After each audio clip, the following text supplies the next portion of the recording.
Any ongoing fight towards better pay for rideshare drivers, whether driving for Uber, Lyft, or any ride-hailing company, one city continues to be in the news: Minneapolis, Minnesota. What up, folks? Once again, it is indeed your boy Tim with another ride-sharing video. Still a hell of a lot of drama going on in that one particular market, even though drivers had a fairly big victory in regards to getting an ordinance passed seeking minimum wage pay relief for drivers. Now, there are suggestions that there is a host of other companies willing to fill the void. Remember, Uber and Lyft are suggesting that paying drivers minimum wage is too damn high, so they're leaving on May 1st. It was April 1st. There's a reason, in my humble opinion, why they didn't leave on April 1st, and they're now threatening to do it on May 1st. My guess is behind the scenes, Uber and Lyft are trying to pay off whoever the hell they can to win the battle and reverse driver earnings back to where they were. $1.40 a mile is what the drivers have won. I believe it is 51 cents per minute. 80% of the fees go to the driver, which is big. We'll talk about that briefly. And last but not least, a minimum of $5 per trip. Now, perhaps there might be a little bit of negotiating on $1.40 per mile. I don't think if drivers got paid $1.20 per mile, they would go ape shit. But the 51 cents a minute, I don't think there's a lot of room there. And certainly, here's the biggest one, the 80% of the fees. We know as drivers, Uber and Lyft charge a hell of a lot of fees to passengers that they pass on 0% to drivers. So this is a big area because Uber and Lyft can always create a reason to tack on a fee to passengers, not advise the driver it even took place, and keep all the damn money. Having to give over 80% of that shit is huge. My guess is that's probably the biggest sticking point that Uber and Lyft don't want to agree with, because that gets rid of all of the hidden money. That's a hell of a lot of transparency required. How much are you charging in fees? We need to know, because we want our damn cut that we've been getting 0% of in a lot of cases. I did the video earlier about requesting a ride ahead of time, reserve rides, flying into town. You want to make sure an Uber's at the airport waiting on you. They were charging passengers a fee for that. None of that was being passed on to drivers. Now they got to pass on 80%. Hell no, they're not in favor of that. Nevertheless, this article, Uber and Lyft leaving Minneapolis, 6 apps looking to replace them. Going to go over 6 different apps that are looking to fill in a void for Uber and Lyft if they leave on May 1st. Folks, in my opinion, this ain't looking very good. I'll give you the 6, but it sounds like Uber and Lyft are doing a really good job convincing the city council that if they leave, a lot of passengers in that market are going to be stranded and not have somebody to come pick them up. If you recall, the drivers won this minimum wage ordinance on March 7th. So less than a month ago. Immediately, Mayor Fry of Minneapolis vetoed the shit the next day on March 8th. However, the veto was overridden by City Council on March 14th because they had a veto-proof majority. But the mayor already has tried twice to stop drivers from getting an increase in pay. The governor of Minnesota, Tim Walz, actually successfully did it also a year ago. He stopped the drivers. So Uber and Lyft have been very victorious in Minneapolis. But right now the drivers are on the winning side of things.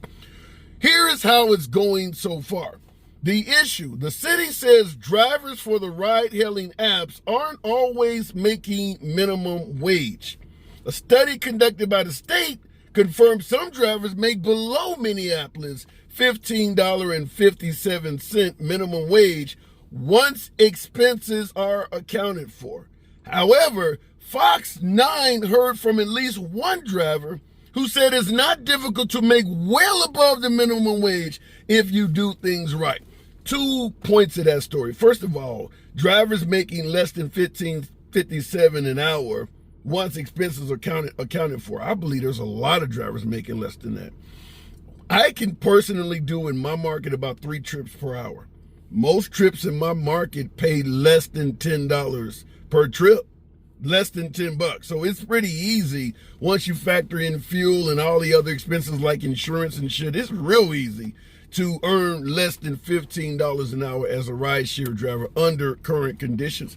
What do I say all the time? In my market, I think it's around 75 cents per mile. So it's really low. And that is in a majority of the markets in America. There's only a few markets where they've had some type of ordinance like this in Minneapolis passed where the drivers getting some relief.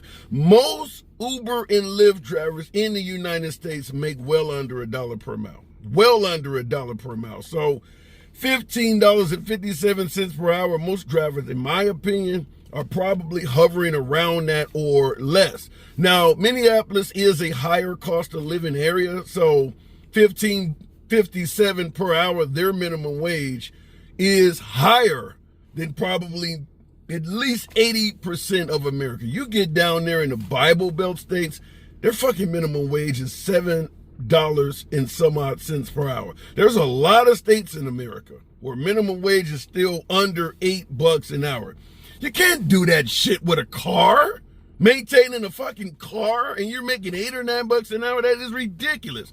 There's a lot of drivers out there earning in those areas, hovering around that type of wage. There's a lot of Uber and Lyft drivers. That's why the field is so heavy with turnover. People get in it, don't realize how little it pays. By then, they're bankrupt. Their cars got a host of miles on it, and they have to get out of this shit. Last but not least, this one really pissed me off, where the article says Fox 9 heard from at least one driver who said it's not difficult to make well above the minimum wage if you do things right. I did a whole damn video on this driver. This fucker said you could earn $100 per hour in ride sharing, $50 an hour on a slow day. I did the video. Everybody in the comment section was in unison suggesting it's bullshit. There's almost no damn way you could do anything in ride sharing, driving for Uber or Lyft, that would lead to you making $100 an hour. You could probably work a whole year and you'd be fortunate to have 1 or 2 hours out of that year where you actually brought in $100. It's usually a huge tip, a long trip, and something else working into your benefit, like surge pricing. You know, it's part of an earnings guarantee. There's something else in there. But when you're making $1.40 a mile, which is what they are about to make, but with drivers making well under $1 per, nobody's making $100. Nobody's making $50. Even $50 per hour in ride sharing is exceptionally difficult to average. You think these folks would be going ape shit in Minneapolis if drivers were making $50 an hour on a slow day, $100 an hour on a good day? I would submit to you, even if they could reliably make $30 an hour, they wouldn't be going ape shit. It's because of what the beginning of that article stated. They're making less than $15.57. Here is the 6 companies, though. A ride-hailing company, Rides. Rides is probably one that sounds somewhat promising. Rides is a ride-hailing company that lists 18 metro markets where it currently operates, mostly focused in Texas where it's based. Drivers pay a monthly membership fee to Rides, but keeps the full fares. That has promise. Now, Rides is already in, what did they say, 18 markets already. So this one is promising. I did a video on this about a year ago on this company, but you pay a monthly membership fee, like operating a booth in a barbershop. If you're a barber, you know, the landlord of the shop charges you, you know, let's say he charges you $500 a week to own that space where you cut hair. You cut hair, all of the money you make from cutting hair goes to you. You just give the landlord $500 to maintain the shop and give you a place to have clients come. I don't think that's a bad idea. I think if you do the numbers right, that can be very promising. So Rides, already with 18 metropolitan markets under its belt, is promising for Minneapolis. Some of these other ones, Joyride. This is a North Carolina-based company that offers rides using only Tesla vehicles. I don't like this one because Teslas are not cheap. How much does a Tesla cost? 50, 60 grand brand new. Folks got into rideshare, particularly now that Uber and Lyft has changed the mindset that the shit is dirt cheap. Nobody's going to want to pay the fees for an all Tesla company, in my opinion. Maybe there's a way to finagle the numbers so that you can give passengers a cheap ride. But if the company is going out and buying these Teslas, $50,000, $60,000 vehicles, they got to make that money back. That's the problem we're dealing with in rideshare right now, is that they let investors get behind this shit, and now they want money out of it. The investors want to turn a profit. The only way to get a profit is to squeeze us drivers and have us driving for shit. That's the whole purpose. Anytime you have a company where there are shareholders in their stock, that means you got outside entities that don't have a damn thing to do with what we're doing, but they want money. They want profits. So that other third party that's being paid off is why you and I don't make a lot of money. So not a fan of any company that's going to have an all Tesla fleet. I don't think we're ready for that yet. Not to mention, I don't know if Minneapolis, for instance, has enough infrastructure. Where I'm at, there's not enough electric pumps to maintain, an all electric fleet like that. It takes quite a while to charge up an electric vehicle. I don't know. I don't think the infrastructure is there yet, but let me know in the comments. Maybe in California, some of these other places that are more energy conscious, you could do it. Down in the South, as I keep mentioning, where they tend to be a little bit more backwards on shit, I don't see owning like Alabama, for instance. I don't see where it makes sense to own an electric vehicle down there. They don't have the infrastructure in most of their major cities. Hitch, H-I-C-H, not to be confused with another ride-hailing company, Hitch, spelled correctly. Hitch, Minnesota is a local co-op startup. Once again, when they don't say much about the company other than we're going to try to give it a shot, I don't have a lot of promise. The problem is there should have been more companies coming up and competing with Uber and Lyft to begin with. It's hard to compete with them because they have sort of a monopoly, and they've paid a host of settlements. We know behind the scenes, Uber and Lyft do everything they can to prevent fair competition. So my guess is some of these companies we're talking about now will ultimately end up claiming that Uber was fucking with them, trying to prevent them from getting a fair stake in the game. Uber is dirty. And I'm going to say this more along the lines of Uber as opposed to Lyft. Uber has a very, very dirty history of interfering with things in terms of politicians, in terms of potential startups. We know how they do us, lying about fees, telling you you're going to make a bunch of money when it's an absolute lie. From day one, they've been lying to us. I remember when I started driving back in 2014, they were telling drivers that the average driver made $90,000 per year. It was a flat out lie, and they ended up having to pay a settlement to the Federal Trade Commission for doing it. They came into business lying. Lyft, to compete, has taken upon some of their dark ways, but Uber came into business fucking with our tips, not letting drivers get tips, or stealing the tips from drivers. Uber, in my opinion, is a fairly dirty company, but maybe you have a different opinion. Move, M-O-O-V, another local startup. The founders launched a GoFundMe last week that has only raised about $120. They can keep that shit. You starting a startup that you got to raise a GoFundMe? This is exactly what I said got us in this problem with Uber and Lyft, is that you had a company come along to get rid of the taxi business. Uber popped up, and they received money from investors.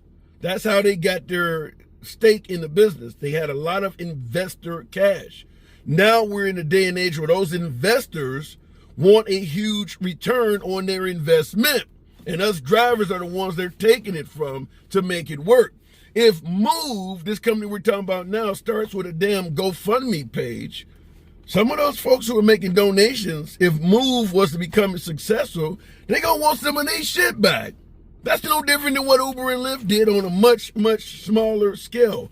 I don't think any company where there are investors demanding a profit is going to be good for us drivers. Fact is, the passengers don't pay enough to cover all of those hands in the cookie jar. They just don't.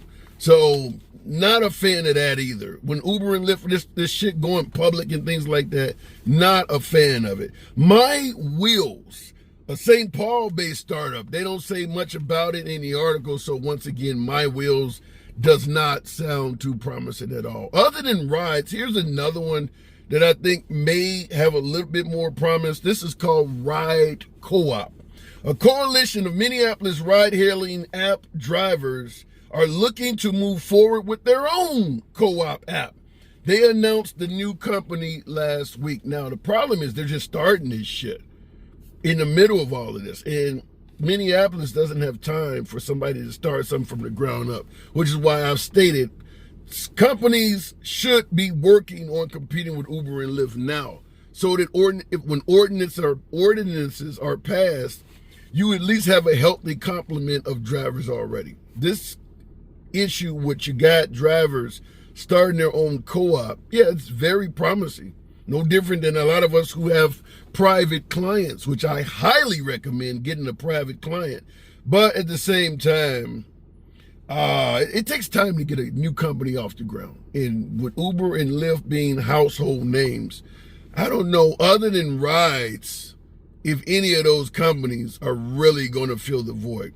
And it's important because the city council, who has been on the side of drivers the whole time, up to and including fighting against that damn Mayor Fry and Governor Tim Walz, some of them are starting to shake and potentially flip because they're saying it doesn't sound like anybody else is ready to fill the void. I guess the taxi business in Minneapolis has been trashed to the point where there's not enough of them even around. I do believe in some cities like Chicago, New York, places like that, if you got rid of Uber or Lyft, they could step up and fill the void. But apparently in Minneapolis, that is not so. So I'm really hoping the city council don't flake and bend for Uber and Lyft and really fuck with these drivers. I think they don't fall so hard to win.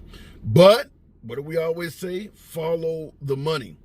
I strongly believe Tim Walz, Governor Tim Walz of Minnesota, and potentially Mayor Fry of Minneapolis were rewarded somehow, some way by Uber or Lyft. That's how they normally do this shit.